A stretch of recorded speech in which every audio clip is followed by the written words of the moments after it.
Welcome to the EarthWorks podcast, where our team will share the jargon of carbon with many of the turf friends we've met over the past 35 years. Hello all and welcome to the EarthWorks podcast. This week you got me, Jack, and I'm on the Zoom call, zooming in with a new friend, Mr. Tim Hollowell. He's sitting right off the east side of the clubhouse at Columbus Country Club. Tim, welcome to the podcast. Thank you. It's a pleasure.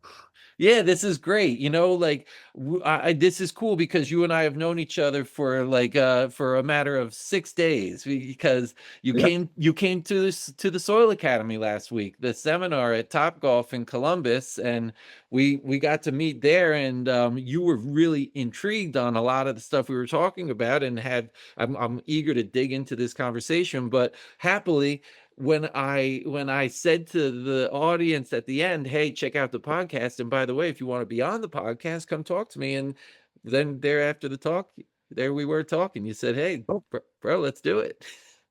Yeah, any chance I get to talk about biology and microbes and organics and all this stuff that's making a difference, I'm jumping on it.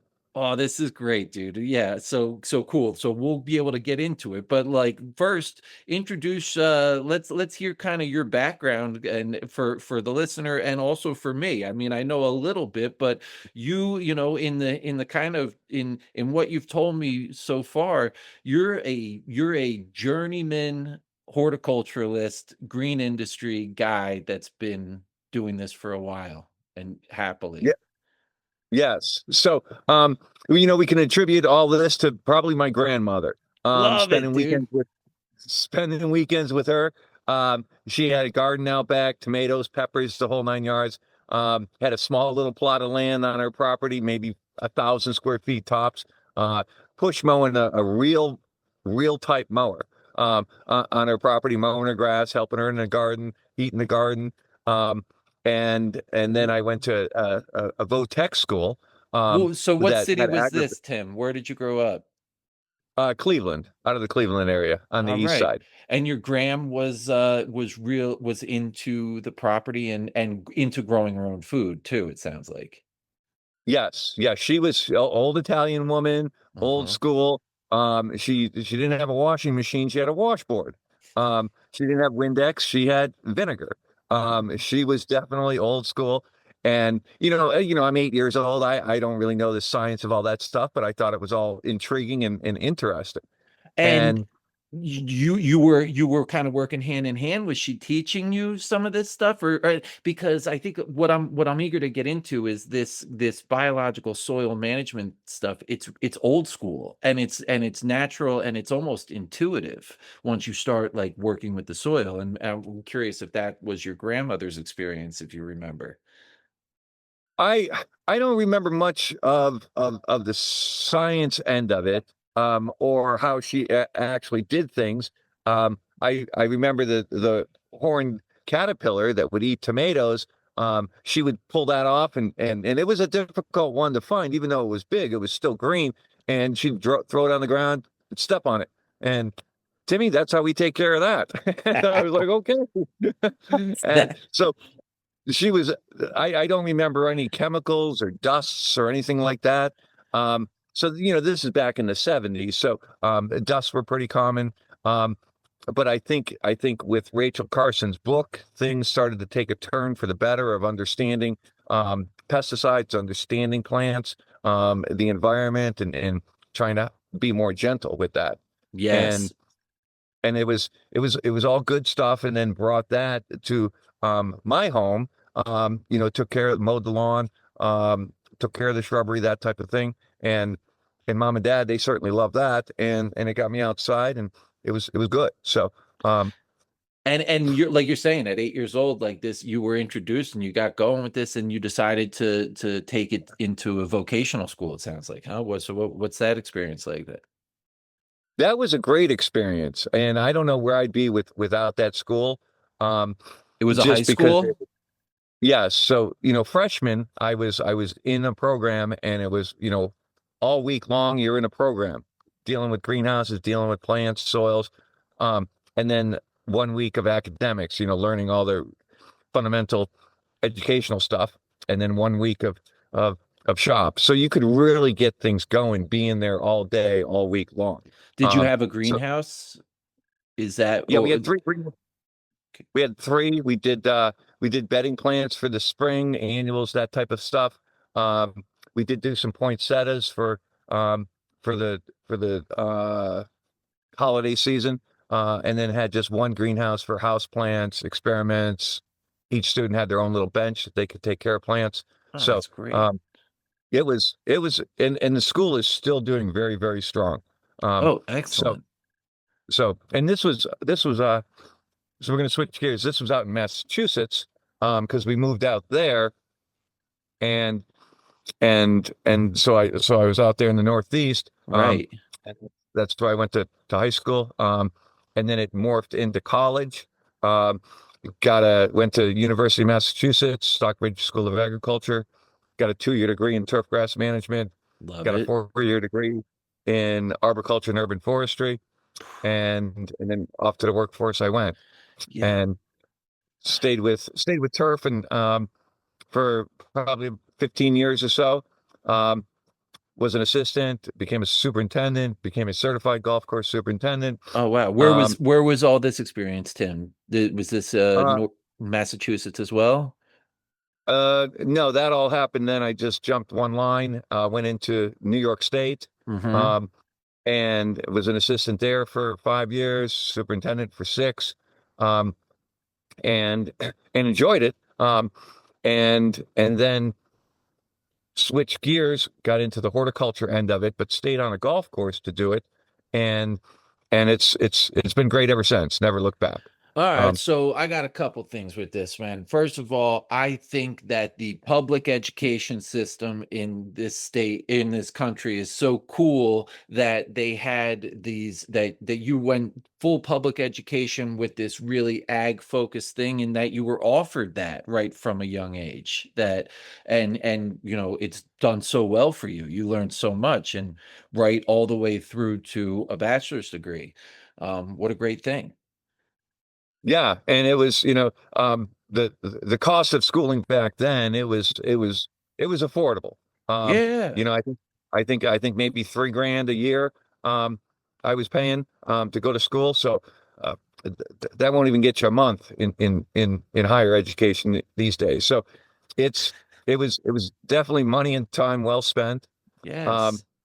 so And you could I pursue certainly, your passion. And we developed a whole we have a culture in this country of like people take landscape, you know, taking care of the landscape, making beautiful. We've got such great natural resources here in America, and you know, we want to learn how to take care of it. And you're living that life. I love it, dude. It's so great. yeah, That's what excites me about this job. That's why I like this stuff. You know, I like taking care of my own place, and I like helping people learn about biological soil management. It's still fun for me, and I like meeting people that it's also fun for. So, and your experience is so cool because it sounds like you've done every corner of this non-food agriculture business.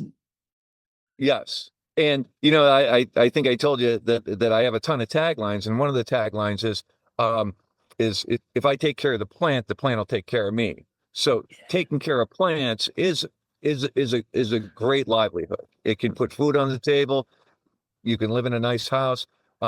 It's just, how much do you want to put into it? So I give it my all. So that's Well, that's and where I am. it's decision making process too, because like there's always a bunch of different ways to take care of a plant, you know, and like we've talked, you know, you're obviously into this whole natural and soil management and talking about biology and stuff, but there's other paths where it's like you've got this problem, here's your prescription, dust it on there, you know, drench it in, pesticide approach, and it doesn't that's not the whole kind of systems integrated picture that you know natural systems call for. So tell me, have like right from the start you've always kind of been geared at this biology side of things? I think deep down, subconsciously, yes, because I remember from college taking pathology, Hmm. and then asking the professor, how do these pesticides work? And her answer was, I don't know. And I was like, I thought I was getting educated here, but Right. I guess she doesn't know. So Right. that helped click in my head and be in the back of my head where I'm like, okay, if we don't know how they work, or at least I'm not being told how they work, there might be a better way. Um, Hmm. and and it was it was just as time went on, it was still there. And my first composting ever was at Beachmont Country Club. That was also in the Cleveland area. Okay. Um, and we were running out of dump space, and I was like, I told my superintendent, I was like, we could just take all the leaves that we're capturing, just throw them in a pile. I can mix them up, probably have some compost and put it back on the plants, and we're not taking up any space and might save some fertilizer down the road. He's like, go for it. And I didn't understand the science. I didn't understand the temperature ranges. I didn't understand the diversity of the biology, Hmm. but I knew if I did this by putting in a pile, turning it, and putting it back out on the property, something good was probably going to happen. And I did see a healthier plant the following season after I put it down, and I was like, there's something here. There's definitely something. Um, and my next golf course, I started that process again. Where was Um, that? what's that? Where was that? That was at Muirfield Village Golf Club, um, Okay. here in Columbus, and then I started to learn and understand the science of it, being at certain temperature, that at this temperature you turn it, at this temperature it's starting to um to Breakdown. um not break down, but starting to mature. Um Okay. and then at a certain temperature it was finished and ready to go. So um How long did that process take for you with the leaf compost? just because I had other things going on, it was probably like an 8-month period, Hmm. which A full worked. season. Yeah, because by the time we got stuff down there, it was the end of November, and it would still be hot. So even if it was snowy or cold out, it was still working in the pile. And by the time it finished, I could get it out and then have the space for a new batch of leaves and material to compost. So it's it was very exciting to learn more about it and then actually apply the knowledge to the process. And So couple questions about it then are like, did you incorporate other stuff besides the leaves? Had you gotten to the point where you were using some like co-metabolite to get things going, or some other organic material that you were trying to break down as well? at Muirfield, I was using, because we just had a huge pile of decomposed wood chips, Yes. um, from trees that we had to remove. This was during the process of emerald ash borer. Oh yeah. Everybody was losing them, um, and you really couldn't take a lot of your material off the property. So we just started to add that into our compost, so then that way it had a little bit more of a fungal presence in the compost. So that way, when I was putting it on trees and shrubs, um, that it had some more fungus in there to help with the plant health and soil health. Um, Excellent. right now, I'm only doing leaves, because that's all we have. So if I can get some loads of chip, from a company or somewhere, we don't have a chipper, so I can't make any. Mm. Um, then I could start to incorporate that. But it's definitely, uh, want it aged, want it a little softer, because we have done a couple spreads with this compost on lawns. It's just, we got to screen it, because it's just, the stuff gets in there. You're gonna get rocks in there. You're gonna get whatever the guys dump in there, whatever they pick up, and they don't see it when they pick up, or whatever. It gets in there. So screening it is my next step. So then that way, then I can go full force on lawns. And where I did put it down on lawns and was able to spread it, um, it, I came around the corner one day and I was like, this lawn looks really, really good. This stuff What's going works. on? Yeah. And Yeah. Building up the soil or helping the soil, activating soil biology works. yes, and then it clicked. I was like, it's the compost. That's the only thing that I've changed, and that's just, either it's the biology, the carbon, the humus combination. Um, it's all helping the turf, and less stress, better color, not excessive growth. Um, that's the big thing with the organics is you don't get those excessive growth periods that you would get in the spring after a heavy rain, extreme heat, but soil temps are still down, so the plant's growing. You don't get that because the biology won't let the It plant outgrow. It self-regulates. That's exactly Yeah. right. I mean, that's the beauty of what we see with this approach in the earthworks in earth with earthworks. That's the natural systems do take care of themselves. The lady that answers, the professor that answers, I don't know how the pesticides work. I guess, like, it's I kind of get the answer because sometimes I think about it with this whole biological interaction. I don't know exactly Yeah. how everything works perfectly. I don't really need to. I know, I know that if you set up the system the way that it's supposed to work, it works out. Yes. And part of the reason I think also why the organics people don't jump right on it, is it's not always immediate. Mm, And you put out a triple 15 on your lawn, you water it in, the next day, boom, it's green and growing. mm, Biology might take a little bit longer. Sometimes it works right away, but right. sometimes it does take a while to build things up, and you have to be understanding and patient. And That's and exactly and right. and people are starting to understand that.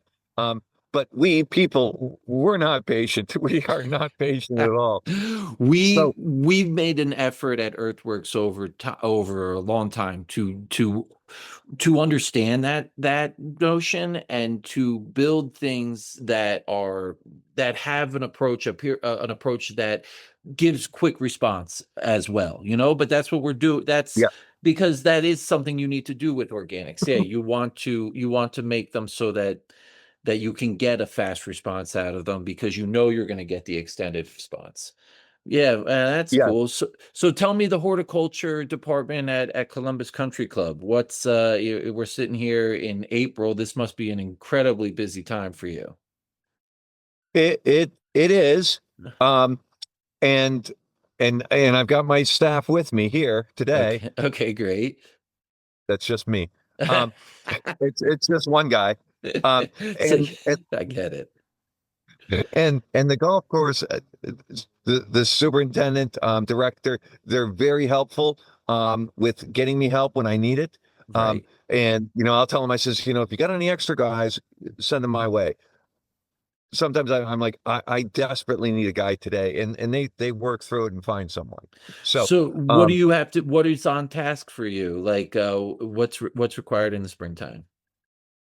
it's just your general cleanup of beds, getting out old mulch, getting things prepped, any pruning that you need to do now. Mm-hmm. I still got all the lawns to maintain and mow. I got like 3 acres of lawns. Um, Oh, got it. and this year is a little different, a lot different than previous years, as we've taken on some projects. They redid a tennis court, a clay tennis court, um, and and we built a new shelter house out on 8. So we've got probably 40-foot stone wall, to build, couple feet high to build, and then some landscaping in front of it. Nothing crazy, just a little high. Thanks for coming. Um, Mm-hmm. Landscaping. But tennis is definitely got beat up pretty good with the contractors. Um, Contractors, they're here to do a job and get that job done. Landscaping really isn't their priority. Thinking about it or protecting it. So you're trying to work with them the best you can. Yeah, Um, we so talk about bulldozer blight. for any Yeah. time that there's the big construction, moving earth around, things get compacted. You have to do the extra effort to reincorporate or to rebuild a topsoil, and that whole biological approach. Active plants will do it, but kickstart them with this sort of natural approach. Yes. And bulldozer blight, I like that because that's what we have over there. Okay, So, that's it. It's a good term, right? and yeah, yeah, it is. And we open up over there in another 3 weeks. We've got men's opening day and in just about that same time. Hmm. So the shelter, tennis, and then the entire grounds need to look good. Do you And build hanging baskets and planters, and are you installing all the annuals? Is that all in your purview? yes, yes. Okay. So probably do like 1,200, 1,300 annuals in the ground, and then we do like 9 hanging baskets and probably 20 planters. Um, so planters, they're roses and begonias and ivy, which are two of our three staples here. Um, Mm-hmm. so just trying to bring the landscape beds and the containers into the landscape bed, trying to get that continuity from time you drive in to the last place you see. Ooh, I Um, like that, so man. yeah, I didn't want that, you drive around a corner and then all of a sudden you got, wildflowers, and then you drive around here, it's just all hardscaping. And then here so just have the continuity of flow, from section to section to section. So you maintain that signature look. That's very cool in landscape design for a campus, for a property, for, a golf course in this case, but for any area where you're wanting to maintain that continuity. Yeah, that's very cool. And we were uh um, incorporated, became a club in 1903. Mm. So it's a really old club. It's a Gregorian brick building. Um, and Gregorian buildings don't really ask for a lot of plant material, nor do they want it. The building itself is enough of a staple. So we stuck with some roses, boxwoods, um, some hydrangeas, and it's and turf, Mm. and it's very simple, but it's very, very effective. So Hmm. you don't lose sight of the building. Plant material is still important. Looks good, and it flows nicely. That's cool. So tell us also, because you told me you had quite a bit of experience in the nursery business as well. I mean, sounds like you started with that right there in high school, doing a lot of nursery work, but you've worked in it professionally too, you said. Yes. So when I was at Mirfield, as their horticulturist, we had two greenhouses, and we would do our annuals, get them as little plugs, grow them out, and Oh, nice. eventually we got up to 4-inch pots. No, we got up to 6-inch pots. Mm. Um, and just grew a bigger plant. So then that way, when we put them out, because we'd plant them 2 weeks later, tournament would start over there. So we really needed a big finished material, and we got that there. Um, and then my time started to come to an end over at Muirfield, and time to see what else was out there. And I was thinking, well, why don't I try the nursery industry? Um, Cool. so got into the greenhouse end of things, and it was fun, it was nice, but not 24/7.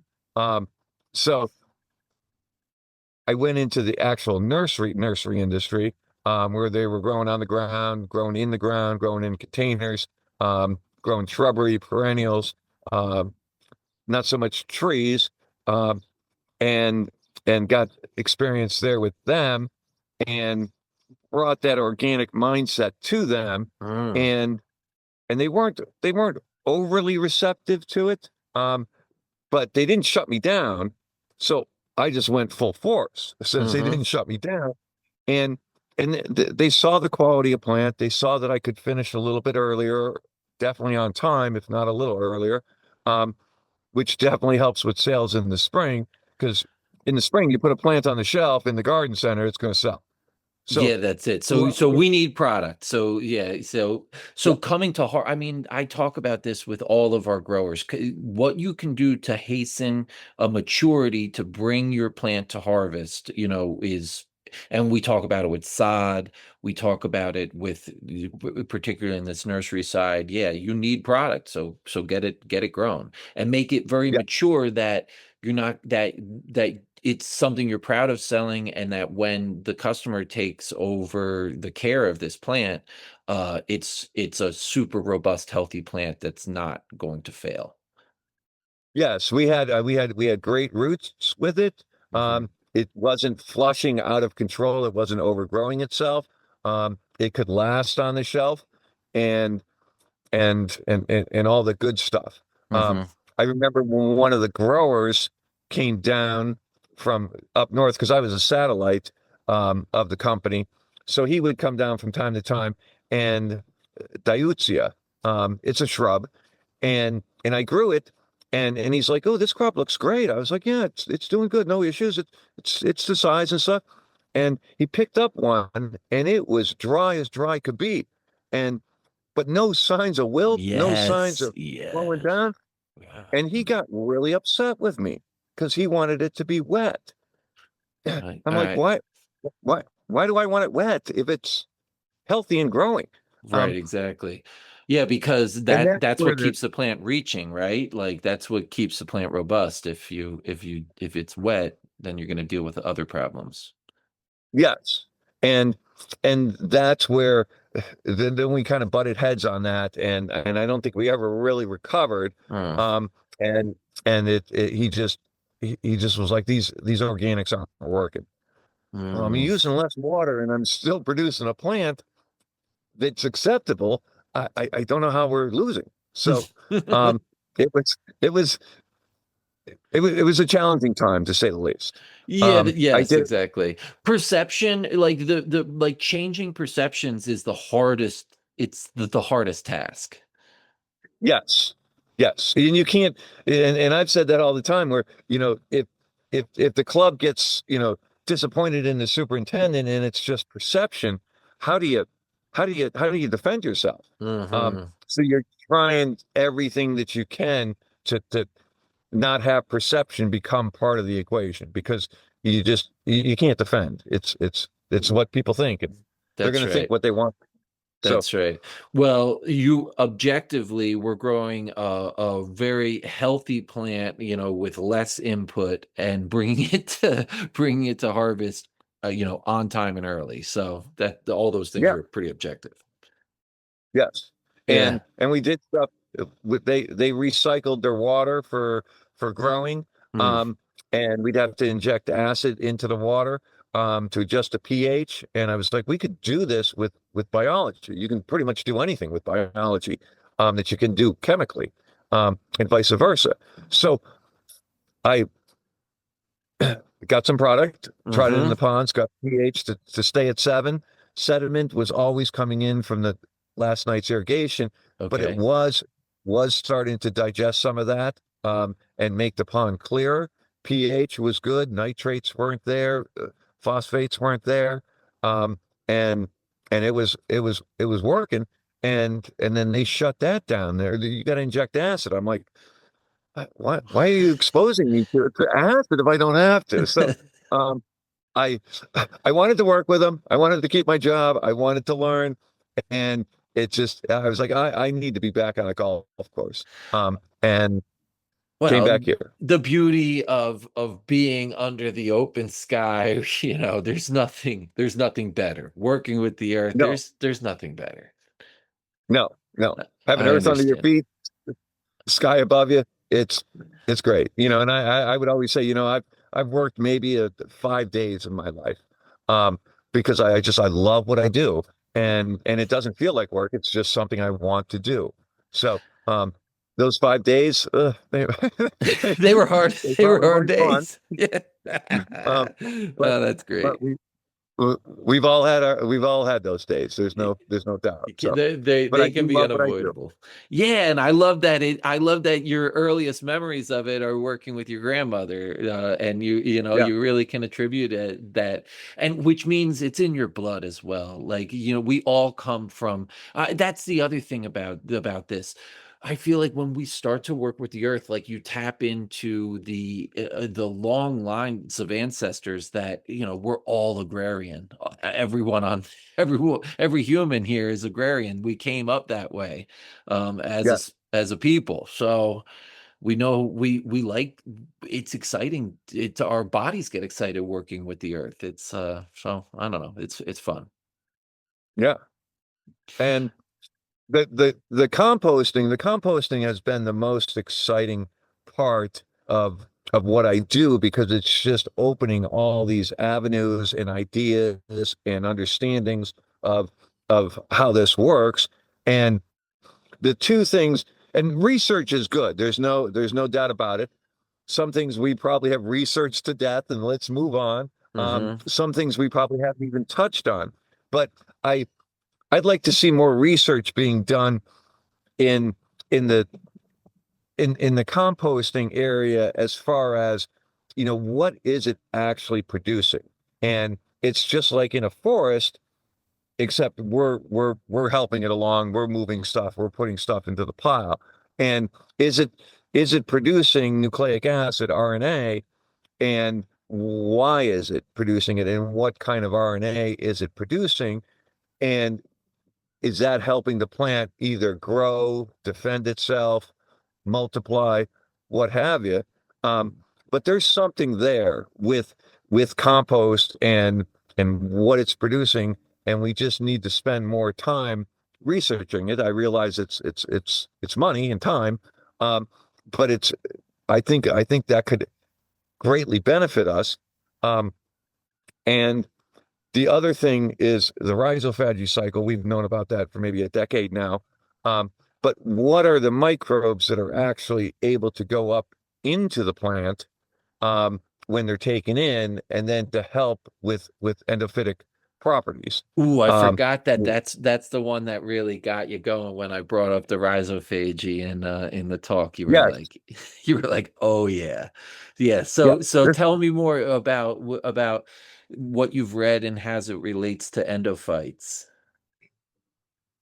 I know with ryegrasses there was a big, and there probably still is a big Hmm. push with endophytes in the ryegrass, Hmm. because the cutworm is still an issue, and will take out ryegrass, um, pretty much any grass. But if if you have that defense mechanism in a grass that you have out there, that could lessen your pressure on that pest.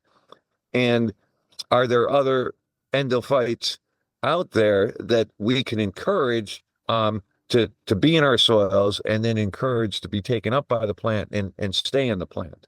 Yeah, That's via this like this rhizophagy cycle, which is for everyone when microbes go into the plant itself, like what you're talking about, like the endophyte taking it into the plant, yeah, and then being like in the endophyte case, then being a defense mechanism.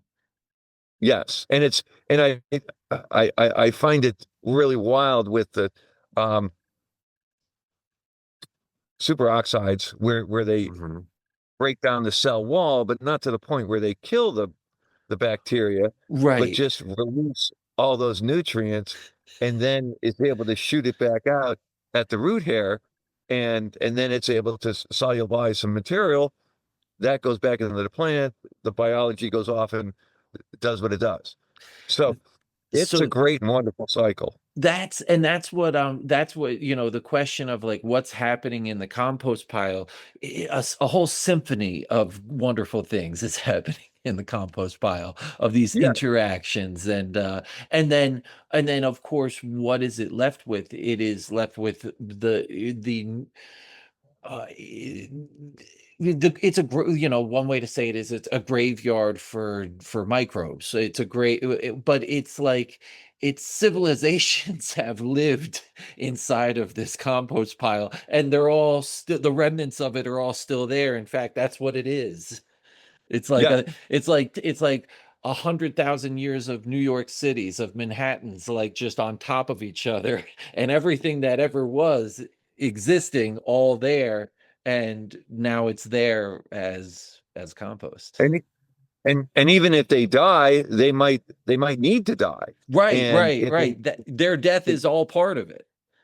yes, yes. So death is life. Life is death. Oh, that's Um, so wild. Yeah, this is yeah. it's that's why we have fun with this. It's organic fertilizers are metaphysical, man. I'd say that again. Organic fertilizers are metaphysical, Yeah. like Yeah. yeah, so well, that's good. So when do the annuals come for you? When do you start planting?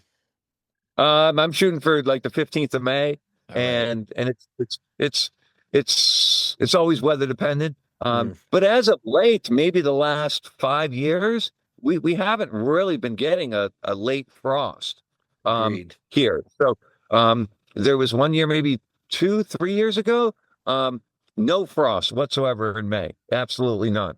And You know I was what? like, It's been like too dry. The springs have been dry and yeah, like maybe too dry to get frosty, but whatever. I yeah, mean, you're right though. It just once it warms up, it doesn't get we don't have that late cold snap. yes. And we're dry right now. We're warm. So if May 1, I look at the forecast for the 10-day and it looks good, I might pull the trigger and plant early. Hmm. Um, so it's and I've had to go out and keep frost off 20,000 annuals at a time. And it's a challenge, it's stressful, but it can be What done. is your tricks for that? Yeah, what did you do? Just water. Hmm. Just keeping water on it, not letting that water really allow frost to form because there was just too much energy on the plant. Hmm. Um, it did have some cold injury, where it was cold and it just needed some time to get warm again and then get back in its cycle. But it definitely worked well. Um, Normally with covering them was always a challenge.